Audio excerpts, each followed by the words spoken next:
The Israelites had disobeyed God, and because of this, they were being oppressed by an enemy people, the Midianites. For 7 years, the Midianites, like a cloud of locusts, would invade the land at harvest time, stealing all the food and leaving the Israelites impoverished and afraid, hidden in caves. In the midst of this despair, an angel of the Lord appeared to a young man named Gideon, who was secretly threshing wheat in a low place so the Midianites would not see him. The angel greeted him, saying, "The Lord is with you, mighty warrior." Gideon, confused, questioned where God was amid so much suffering. God then gave Gideon a mission. He was to deliver Israel from the hands of the Midianites. Gideon, feeling like the least in his family, the poorest in his tribe, doubted his capability. He asked for a sign to be certain that the message was divine. He prepared a food offering, and when the angel touched the offering with his staff, fire shot up from the rock and consumed it. Convinced, Gideon summoned an army. 32,000 men of Israel joined him, a large number but much smaller than the Midianite army. However, God told Gideon that his army was too large. If they won, the Israelites would think the victory came from their own strength, not from God.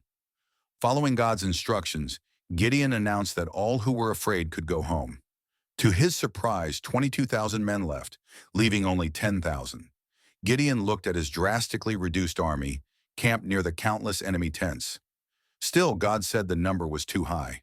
He commanded Gideon to take the men down to a watering place and observe how they drank.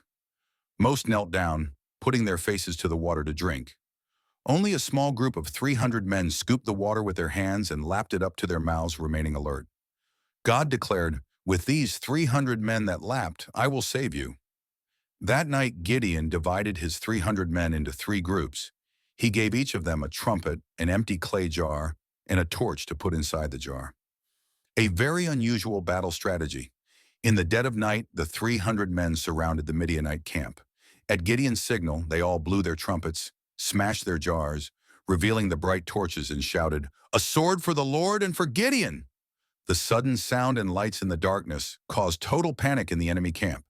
In complete confusion, the Midianite soldiers began to attack one another in the darkness, thinking they were surrounded by a gigantic army.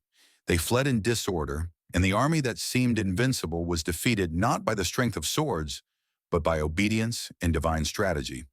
Thus, with only 300 men and a courageous faith, Gideon liberated his people from oppression. The story of Gideon became a powerful reminder that victory does not depend on the size of the army, but on the strength and wisdom that come from God. The land had peace for 40 years,